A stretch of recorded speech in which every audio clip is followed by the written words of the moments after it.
All right, I feel like I've got to talk about this a little bit, about Deadlock. First off, shout out to Chris Bootman Bootay. This tweet, Deadlock up to over 100K players now in the afternoon on a weekday in a closed playtest. Let me just say a few things about this before I kind of go in on what the thought process is behind this. First off, that's awesome. It's Valve. It's a fun game. I've played it a little bit. It has a lot of things going for it, but one of the biggest things this has going for it, and this is the same thing I saw happen with Marvel Rivals, one of the biggest things is you have to fight for your ability to actually play this game. So yes, it's like a closed play test, but this is a clever thing I'm seeing a lot of developers do where they are getting you excited about their free thing that they really want you to be excited for, but they know that if they really want to get you invested in it, you have to sort of fight to get your way. Like, you got to know somebody, and that person can give an invite, and then that person can give out more invites. I'll see people on Twitter all day posting, I have more Deadlock in, like I can give more people's invites, or Marvel Rivals especially, right? Marvel Rivals had, you know, they had their content creators at a certain amount of invites, and then everyone who played, once they hit level 6, they got an invite, so then they can invite a friend, and it just daisy chains. And then you get people who would otherwise maybe not download one of these just free games. And by the way, maybe they would. I think Rivals and Deadlock are both cool.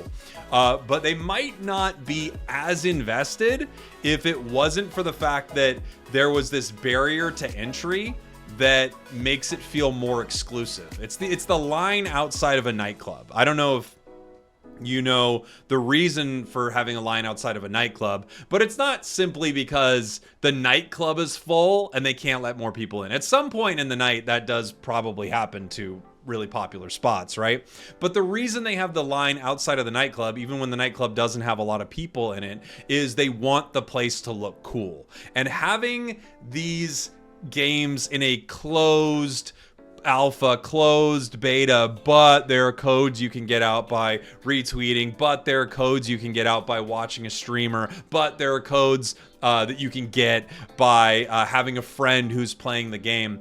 This makes all of these games so much more viral. It's such a smart marketing strategy, and you see it working perfectly. I would not be surprised if this just becomes the norm for any game that they're trying to build hype for, that's in a closed playtest, not ready to be released. Some of them, by the way, have ways to like already start paying in the game and stuff.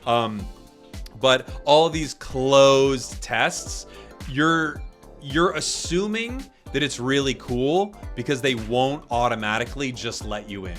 You know, they won't just let you in. In fact, I think this is even stronger, probably not initially financially, right? I think this is even stronger than you have to buy the heroic version of this game to get into this game early. That's obviously a, you know, you get 3-day early access if you buy the legendary Viking edition. Like we've all seen that, right? That's a way to make money off of your most dedicated fans, but this is a way to generate huge amounts of interest on a product that you may have thought sounded cool, but it sounds really cool the moment you realize they're not going to let you in. I just think it's very fascinating, and I think this tweet, it really like, it gets into the mentality of it too, because now people are like, dude, how popular is this thing?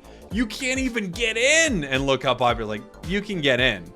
It's actually kind of easy to get in. It just feels like it's not. So it feels like it has a lot more value than maybe other things. Again, no hate on either of these games. I think they're both great. Let me know what you think in the comments. I think this is a brilliant way to get people hyped for your game. I love you. Thanks for watching. Thanks for listening. Yeehaws and all the such. We did it.